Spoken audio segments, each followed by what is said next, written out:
નમસ્કાર, આપ જોઈ રહ્યા છો ઇન્ડિયા ન્યૂઝ ગુજરાત અને હું છું આપની સાથે કિશન તિવારી। સમાચારોની શરૂઆત કરીએ આપણે જૂનાગઢથી। તો જૂનાગઢ શક્કરબાગ પ્રાણી સંગ્રહાલય ખાતે ઉનાળાની કાળઝાળ ગરમીને લઈને મૂંગા પ્રાણીઓ અને તૃણહારી પ્રાણીઓ માટે 2000 કિલો ઘાસ તેમજ પક્ષીઓ માટે ખાસ વ્યવસ્થા ઊભી કરવામાં આવી છે।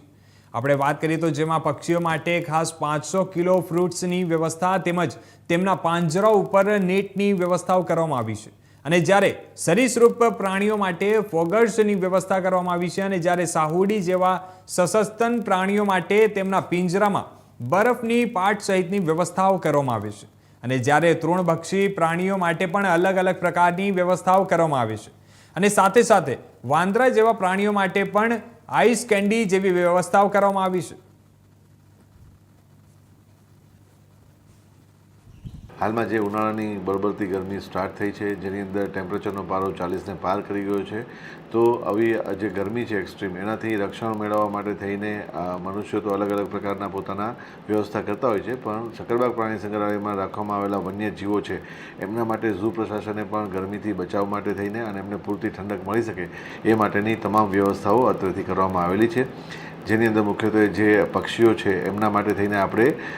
ગ્રીન નેટ એમના પાંજરાઓમાં પૂરતા ઝાડનો છાંયો મળી રહે એવી વ્યવસ્થા છે। આ સિવાય આપણે ફોગસ અને સ્પ્રિંકલર્સ લગાવવામાં આવે છે કે જેમાંથી કન્ટિન્યુઅસ જ્યારે બપોરે એક્સ્ટ્રીમ ટેમ્પરેચર હોય છે એ ટાઈમે ત્યાંથી ઠંડા પાણીનો ફોગસ થતો રહે, એટલે ટેમ્પરેચરની અંદર 10 ડિગ્રી જેવો ઘટાડો થાય છે અને એમને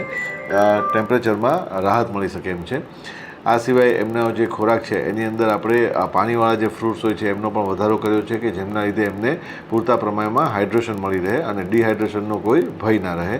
એમના જે પાણી પીવાના સ્ત્રોત હોય છે એની અંદર આપણે ORS સપ્લિમેન્ટ્સ મૂકતા રહીએ છીએ। આ સિવાય એમનું સવાર સાંજ બંને ટાઈમ અને આમ તો 24 કલાક એનું કન્ટિન્યુઅસ જે આપણે મોનિટરિંગ કરતા હોય છે કે જેની અંદર કોઈ પણ પ્રાણી છે એમને જો આપણને એવું ફીલ થાય કે આ ડિહાઇડ્રેશનનો શિકાર બન્યું છે તો તુરંત જ આપણે એને મેડિકલ ટ્રીટમેન્ટ આપી શકીએ। આ સિવાય જે મોટા તૃણહારી પ્રાણીઓ છે એમના માટે આપણે ગ્રીન ફોડર્સ એટલે કે લીલો ચારો મંગાવીએ છીએ કે જે આશરે 2-1000 કિલો જેટલો હોય છે ડેઈલીનો, તો એ જે ચારો હોય છે એ અલગ અલગ પ્રાણીઓમાં આપણે ડિસ્ટ્રીબ્યુટ કરીએ છીએ અને એમને પૂરતો ગ્રીન ચારો એકદમ તાજો મળે કે જેથી એમના શરીરની અંદર પાણીનું પ્રમાણ સપ્રમાણ જળવાઈ રહે અને એમને પણ ડિહાઇડ્રેશન ના થાય એવું ધ્યાન રાખવામાં આવે છે। આ સાથે જ એમના જે પીણાના પાણીના સ્ત્રોત હોય છે એની અંદર આપણે ORS સપ્લિમેન્ટ તો નાખીએ જ છીએ અને એમને પણ ગ્રીન શેડ મળી રહે એવી પણ એમના પાંજરાઓમાં વ્યવસ્થા કરી છે। આ સિવાય એમને ઠંડક ત્વરિતે મળે એટલા માટે આપણે ફોગસ સિસ્ટમ લગાવવામાં આવી છે।